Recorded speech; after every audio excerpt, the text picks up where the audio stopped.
Hello and welcome, fellow digital soldiers, to True Reporting. On today's podcast, we have a great one for you as Neon Revolt has returned, and it is entitled Tracking the Maltese Phantom and Spygate's Crown Connections, QAnon, The Great Awakening, Neon Revolt. If you are unfamiliar with Neon Revolt, I suggest checking out every one of Neon Revolt's articles and blogs that he posts, and check him out on Gab and donate to him because he has done so much for this movement and spreading truth. But before we get into any of that, my friends, would you please go ahead and click the bell to get notifications so when I post to this channel, you'll be the first to know. Also, follow me on Twitter at True Reporting, and don't forget to leave a like. The more likes that this video receives, the more times it is recommended to other viewers, thus more eyes on the truth. And with that being said, my friends, let's go ahead and hop into it. This is True Reporting.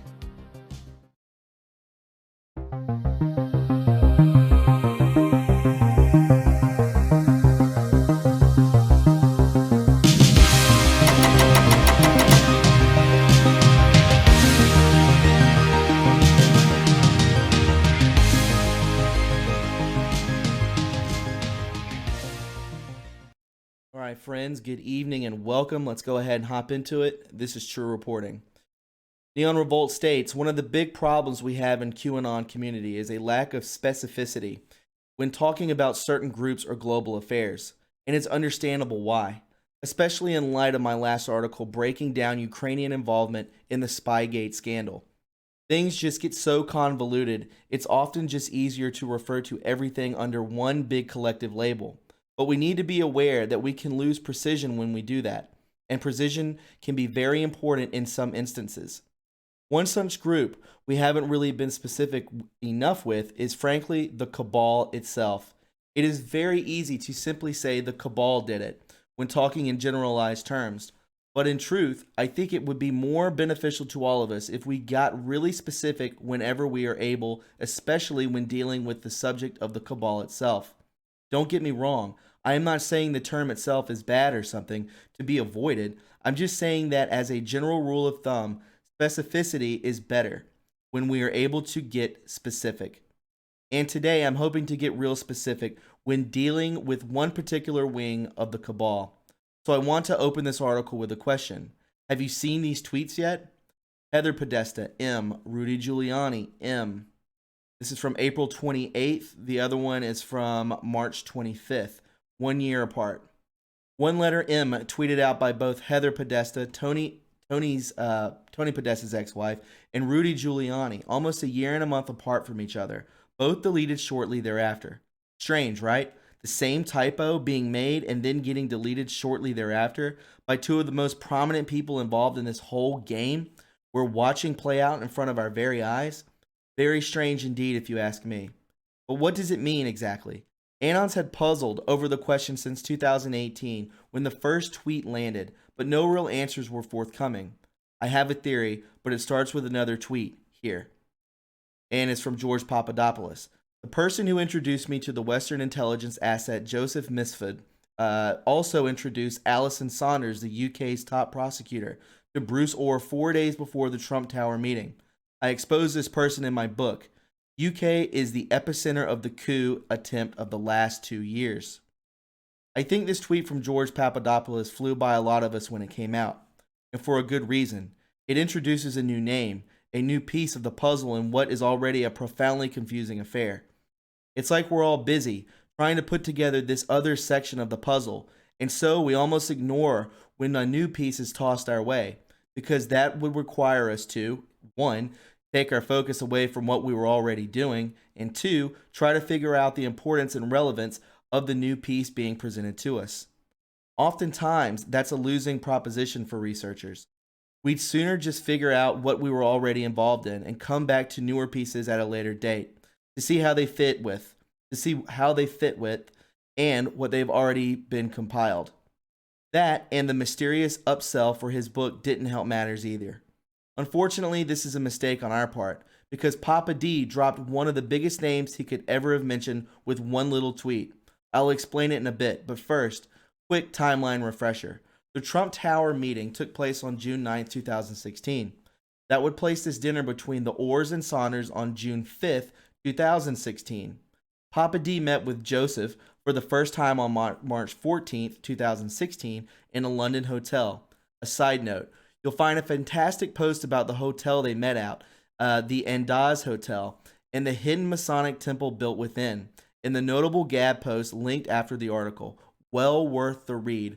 You can click here to go to it now. The woman who attended the dinner with the Orrs is one Alison Saunders, former Director of Public Prosecutions, the DPP, for the Crown Prosecution Service, CPS, over in the UK. This is her. So her role is sort of similar to that of Attorney Generals here in the United States.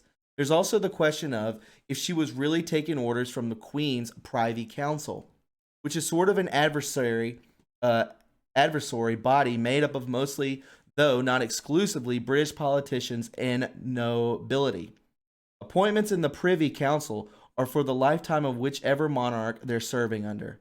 Because 4 days before the Trump Tower meeting, she was slated to have dinner with the Orrs here in the U.S. at this email obtained by Judicial Watch's show below. And I suggest following Judicial Watch. Tom Fitton is incredible. It says here, Nellie Orr, B6. We'll continue on. The DPP and her party were delighted to have dinner at your home. The DPP Saunders will also be traveling with her executive assistant, so there will be four of them in total. That is Alison Saunders, Helen Kershaw, Sue Patton, and Patrick Stevens. They have suggested that you pick them up from the Palmer Hotel at 7 p.m. Will that work? They should be at the hotel by 4 p.m., so if you would prefer to make that any earlier, please let us know. They are awaiting visa details for one person in the party, but that's subject to that. Hillary Ryan will send me or Karina their information shortly so that we can arrange for security on June 6th. Bruce, I am also copying Karina and introducing you both via email, as she is now Bruce's new executive assistant, Denise. The first thing that should raise alarm bells in our heads is that Saunders has diplomatic immunity. This means she is not searched when she comes to the U.S., and she gets a travel bag that is not subject to search either. So if she was physically coming to the U.S. to have dinner to the Orrs, what was she bringing with her? Americans for Innovation tells us that Saunders was accompanied by MI6 security personnel, but then rightly questioned why Saunders was meeting with Orr and underling instead of his boss, Sally Yates. Remember, Nellie Orr was hired specifically by Fusion GPS due to her marriage to Bruce Orr, who was working in the DOJ at the time. And we've already talked about some of the ways in which information was laundered from the DNC to the Ukrainians, to Fusion GPS, and into the Steele dossier in the previous article. So this is a key question we need to answer as we continue to bring the pieces of the Spygate puzzle together. What was said by Saunders to the Orrs, and what, if anything, did she bring with her to that dinner? But as Papa D said in his tweet, the person who introduced both Saunders to the Orrs and who introduced Misfud to Papa D is actually senior prosecutor for the Crown Prosecution Service, one Avandir K. Sambe. This is her right here. We'll continue on. Disobedient Media gave us a good rundown of her a couple months back. It says here, Misfud and Papadopoulos co-director Arvinder Sambe was also the former FBI British counsel working 9/11 cases for Robert Mueller. Alexander Downer's former chief of staff while at the Australian Department of Foreign Affairs and Trade now works for the Global Center. Wow. Zainab Ahmad, a member of Mueller's legal team, is the former assistant United States attorney. Ahmad attended a Global Center on Cooperative Security events in 2017. Oh, wow. Arvinder Sambe, a co-director of the London Center of International Law Practice, worked with Joseph Misfud, George Papadopoulos, and Simona Mangante. She's a GCCS consultant. Emphasis in all the quote above is mine. So yeah, Neon Revolt's already dug through it. Very nice. As you can see, Arvinder is very well connected here. You've got UK intelligence, the FBI, Australian intelligence, which by proxy means private intelligence company, Haklut. Again, another Downer connection.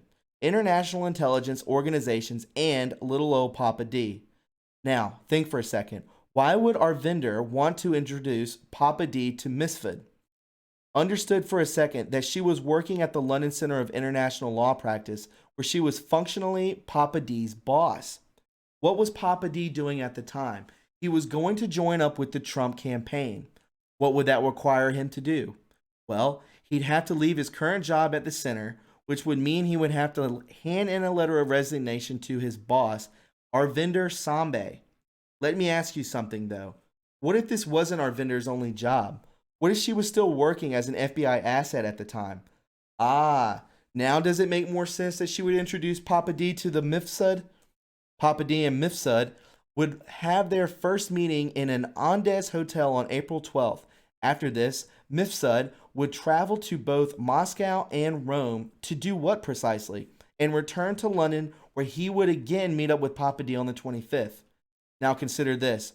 Earlier I mentioned the Queen's Privy Council. There were a number of big names, most of whom were already on the Privy Council, but I want to focus on just a few names in particular today. And HT to John Barnwell on Twitter for making me aware of this with great thread on the subject. Those names are Jeffrey Patty, Nick Clegg, Mark Malloch Brown, and finally our proverbial M. First up, we'll start with one of the top dogs here, Jeffrey Patay. Patay is the founder of the Cambridge Analytica and his parent company SCL Strategic Communications Lab Group. We're all pretty familiar with the Cambridge Analytica following the Facebook data scandal, but what is the SCL Group? The SCL Group is a predecessor strategic communications laboratory which Oakes co-founded in 1993. It is no stranger to controversies related to foreign elections, including in connection with alleged dirty tricks it has allegedly employed on behalf of political clients from Europe to Africa and Asia. The company also made headlines in 2005 when it billed itself at a global arms fair in London at the first private company to provide psychological warfare services, or PSYOPs, to the British military. Very interesting. At the time, Oakes, as chief executive, said he was confident that PSYOPs could shorten military conflicts and that governments would buy such a service, which SCL had provided commercially. We used to be in the business of mind bending for political purposes, he told a reporter, but now we are in the business of saving lives. In short, they're an intelligence firm that specializes in data-driven psyops, and the man who founded the company sits on the Queen's Council. Moreover, this connects Patty to CIA MI6 assets, Stephen Halper, another guy who tried to frame Papa D for Russia collusion. In other words, Patty was the one directing Halper to frame Papa D and the Trump campaign. Wow. It says here, writes the Liberty Beacon, Stefan Halper, the international facilitator of the infamous Dirty Dossier, is an SCL partner and professor. He is officially partnered with the lecturers with Britain's top spy chief of the MI6, Sir Richard Dearlove, in the Sir Geoffrey SCL Group-inspired Cambridge intelligence seminars. Here are the official companies, House records documenting and affirming the treasonous association. Holy smokes. This is someone every Q researcher should be aware of because he is very influential and very dangerous. Americans for Innovation has laid out a number of his staggering connections for us, though the whole article is well worth your time. Very long article. You can definitely know that he is a spy. Next up, Nick Clegg. If there was a term to sum up Clegg, it would be next in line.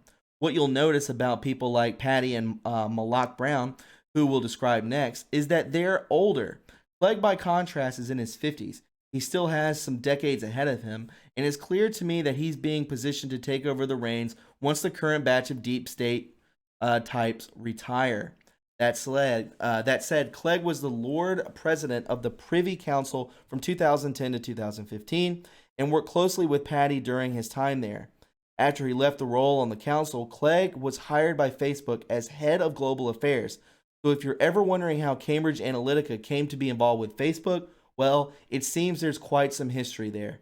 Oh, and here's probably some related, and he's probably related to Soviet spies. Wow. It says here, Sir Nick Clegg hides his profoundly fascist socialist family heritage by declaring himself a radical centrist. espouses some conservative positions while ultimately supporting the Privy Council agenda, which is part of the Queen, right? Sir Nick Clegg was the Lord President of the Privy Council and worked closely with Sir Geoffrey E. Patty in communications and trade. In other words, Clegg would have been directing Halper and Steele as well, possibly as the direction of Patty, via his role on the Privy Council. Let's move on to Mark Malloch Brown.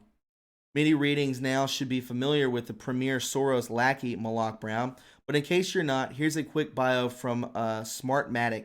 Yes, the voting machine company whose hardware and software dominates the voting machine markets worldwide. So, Mark is a former number 2 in the United Nations, as well as having served in the British Cabinet and Foreign Office. He now sits in the House of the Lords and is active both in business and nonprofit world. He also remains deeply involved in international affairs. So this guy's a big time dude. So you could say that Soros is basically on the Privy Council too, via Malloch Brown, who carries out his will. Oh, so Mark is George Soros's do-boy.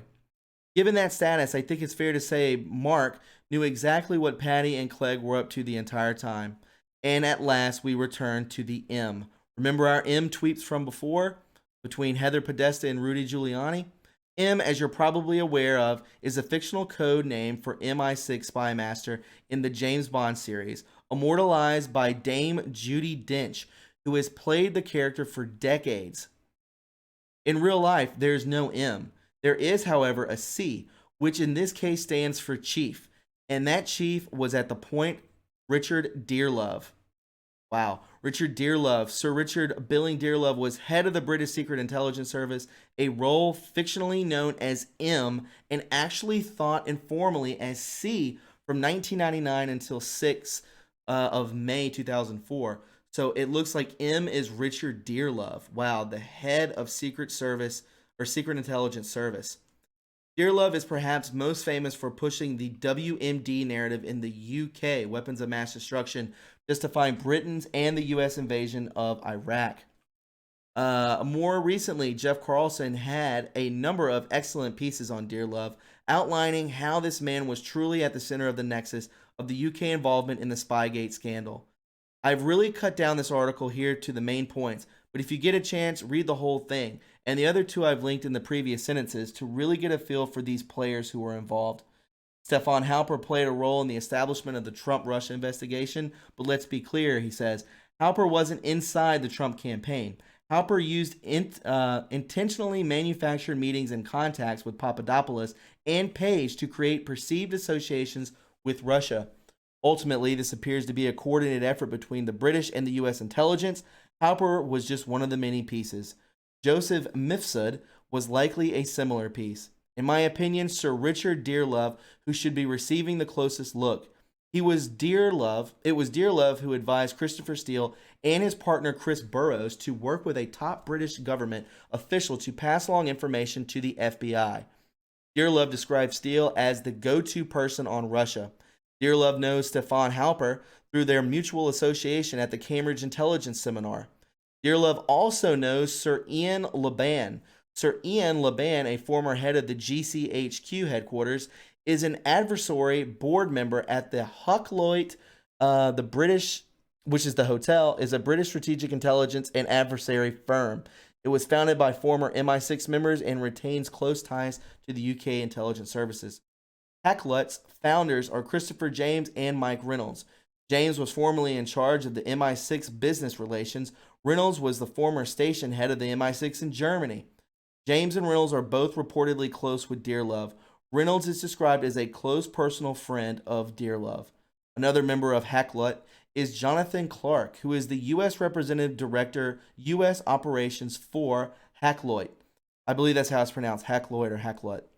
Stefan Halper has connections to Hacklott through Clark, with whom he has co-authored 2 books. You can find in a June 2004 video of the pairing discussing the first book here.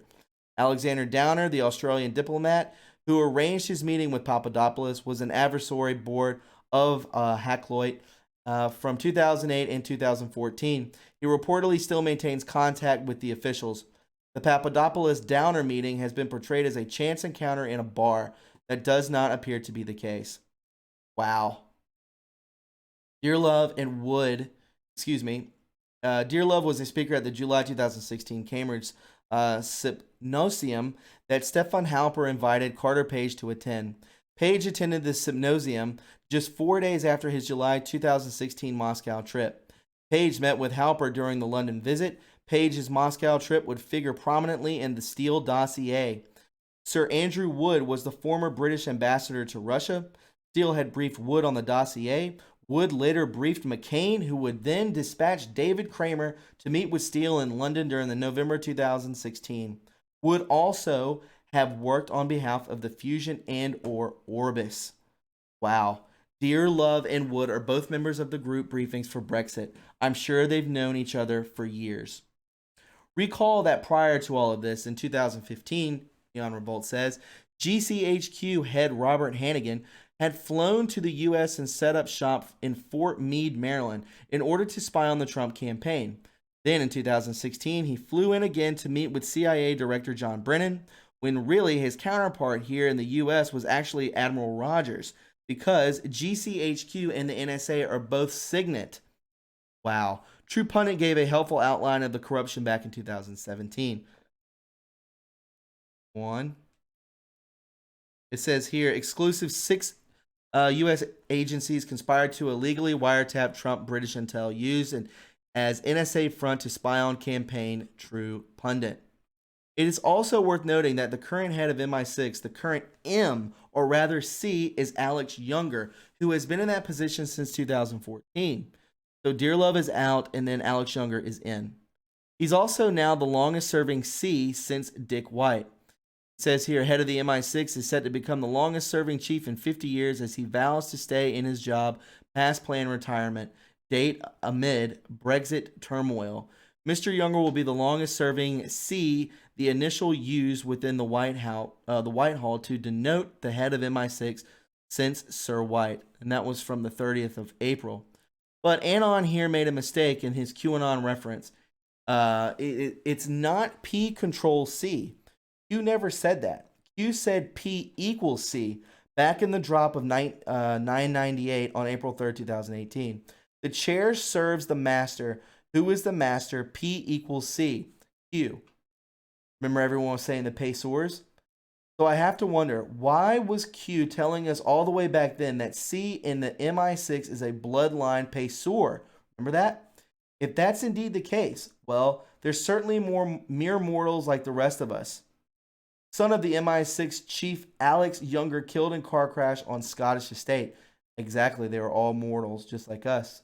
A casualty in an ongoing deep state war, perhaps? But again, if this is indeed the case, and the head of the MI6 is a bloodline Pacer, is he talking about the former C, Dearlove, or current C, Younger, or possibly both?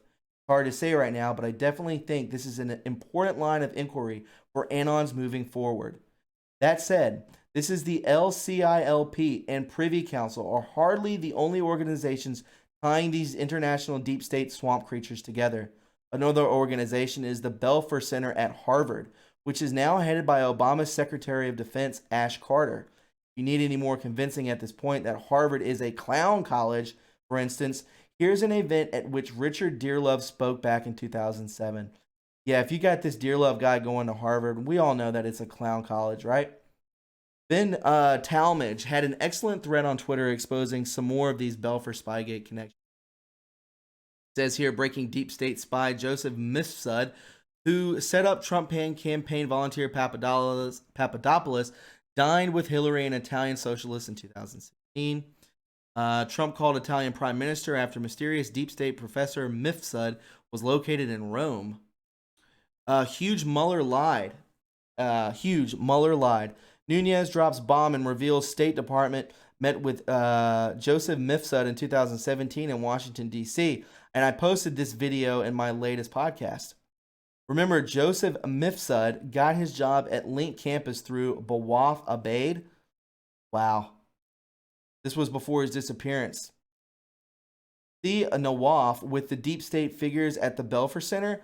Belfer is headed by Obama's Department of Defense, Ash Carter. Wow. The links between all this is just unfathomable. It's crazy. The article Ben links here goes over in detail the links between the Link campus, the Belfer Center, and the Saudis. Link campus is a private for-profit university with accreditation from Italy's education ministry. There are 6 Italian politicians on its governing body, 2 of them former foreign ministers, and it is also reputed to have links with the Italian intelligence services. One of the university courses is an MA, master's degree in intelligence and security. Unbelievable. The head of the Link campus is 84-year-old Vincenzo Scotti, who held a variety of ministerial posts during his long political career, including those of Interior Minister and Foreign Minister. Again, I'm just giving you an overview, Neon Revolt says, by citing excerpts of these articles here, but I highly suggest you spend some time with everything I'm linking here in full if you want to gain a full understanding of the situation. Talmadge would continue. Robbie Mook, Belfer Center.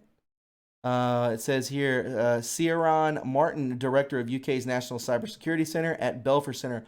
All of these are ties. James Clapper at the Belfer Center. This is unbelievable, guys. All of these people are just linked.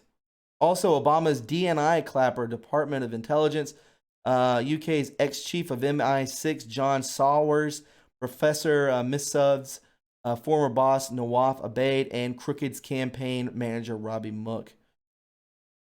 He would continue in a related thread. This is just so much information, everybody. I hate to scan through it, but I just don't want this to be too long. I'll definitely post this in the link below.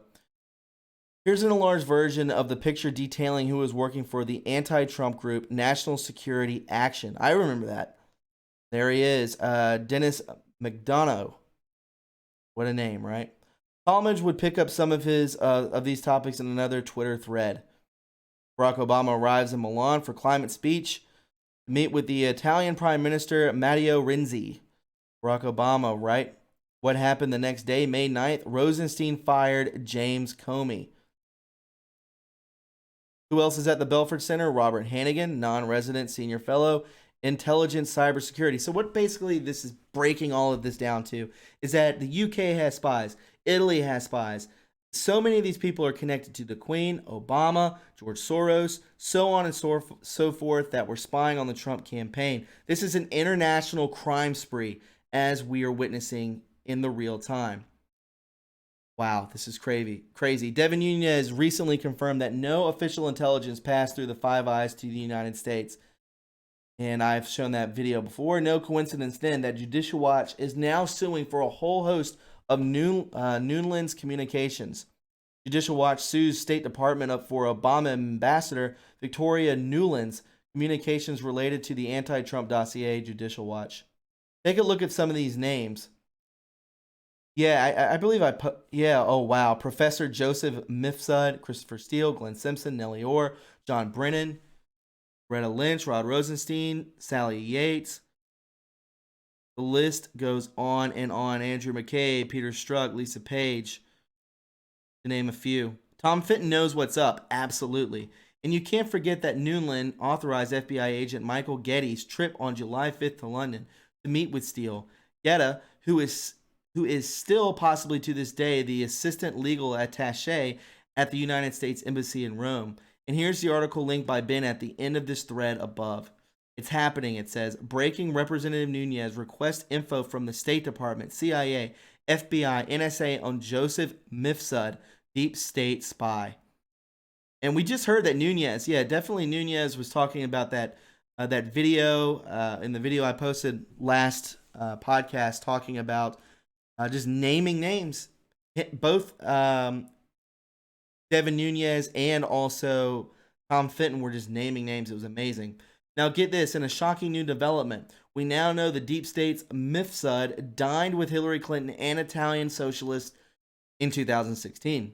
Papadopoulos was in an interview with Fleckus Talks. In the interview, Papadopoulos says, "So I learned by my wife at the time that I was in a discussion with the Mueller team. She was like, 'Why are you pleading guilty?' I'm like, 'What do you mean?' She says, do you know that Joseph Mifsud was attending a dinner with Hillary Clinton during the 2016 campaign, along with senior level Italian diplomats who was head of the socialist group there? I'm like, what are you talking about? I thought he was a Russian spy. She says, no, he was a Russian spy and I didn't know what to do. He wasn't a Russian spy and I didn't know what to do. Now you have both Papadi and Nunez denying that Mifsud was a Russian spy. So who is he really looking for, in fact? More Papadi crumbs might be necessary to answer this question, it seems. It says here, George Papadopoulos. Some disturbing and enlightening news coming out of Italy. Vincenzo Scotti, the former Italian foreign minister, who was one of the intermediaries to Mifsud, has also outed as the guy who forced Mifsud to introduce me to an imaginary Russian and set me up. This is huge. Holy smokes, while Italian Prime Minister Matteo Renzi is dining with Obama. The links to this whole administration needs to go down in flames, and they need to be thrown into Gitmo. This article should make it clear that Renzi was a cabal scumbag, Anon would later write. Absolutely. If the article described Renzi as an Italian Trudeau, wow, well, the improbable election of Salvini, the Italian Trump, to replace him should be very telling. The two would meet again in 2017 after both of them were out of office, LOL. Wow. But let's take a closer look at those dates. The meeting that took place between Obama and Renzi in late October 2016, what happens around these dates? According to the Statecraft Discern's excellent timeline, the Spygate coup by the deep state is well underway, and much of it centers around Papa D. May 16th to June 1st, June to July, continue on to September, October, January, wow, back into July, over a year. So Statecraft is a direct nexus between Mueller, Mifsud, and Russia. I promise I didn't see this article until well after I started this article, Statecraft, LOL. And despite what Mueller reported and said, it looks more and more like Mifsud was working for Italy, the UK, and the FBI. A new book by former colleagues of Joseph Mifsud reports that he is alive and well. Their account includes a recent interview with him. Wow. Professor Joe Mifsud reportedly alive but in hiding on the advice of former Italian Home Minister. Vincenzo Scotti is the former Italian Interior Minister who now runs the Link campus. Both the Bureau and the CIA were constant presence at that school. Surely they'd run across Mifsud before.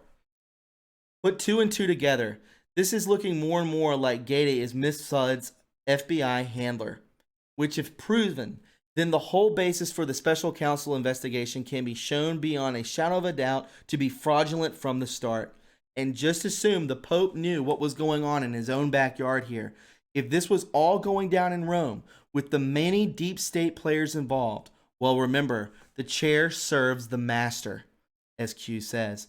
If P equals C, as Q says, and C is a reference to the British intelligence, and if Mifsud, the Maltese Phantom, was working for the Italian, British, and the FBI, you may even see the papacy implicated in Spygate, and at some point, perhaps even in Mifsud's own testimony. Once he's flushed out from the apartment that he's hiding in for months, the same apartment paid for by the Link campus, located next to the U.S. Embassy in Rome, shouldn't be so hard to get Salvini's approval to extradite him. Once the narrative shifts more in that direction, but that's just speculation on my part. George Papadopoulos says, we are on to Mifsud, ladies and gentlemen.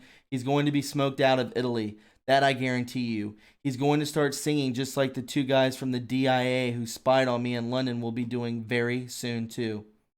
I think Trump might be right. Given the entrapment and setups about to be exposed, Trump may very well get 2 extra years in office to make up for all the lost time at the hands of the deep state and the Democrats. Wouldn't that be something? Notable Gab post, and he links a bunch of posts down below if you want to check those out. This guy is on another level, my friends. Neon Revolt, if you are unfamiliar with, please subscribe to his channel, his website, www.neonrevolt.com. Go to his Gab and donate, and go through all of his blogs and articles. This guy did a lot of research to put all this out there, tied a lot between Spygate and international spying. It was huge. Very interesting. I enjoyed reading that to you. If you found this informative and you enjoyed it, please subscribe to my channel. You can follow me on Twitter at True Reporting. Don't forget to leave a like. You can donate to this channel also by going to my PayPal or Patreon in the description box below. And friends, never forget to be kind and loving to one another. I will talk to you all very soon. Have a great night. Bye-bye.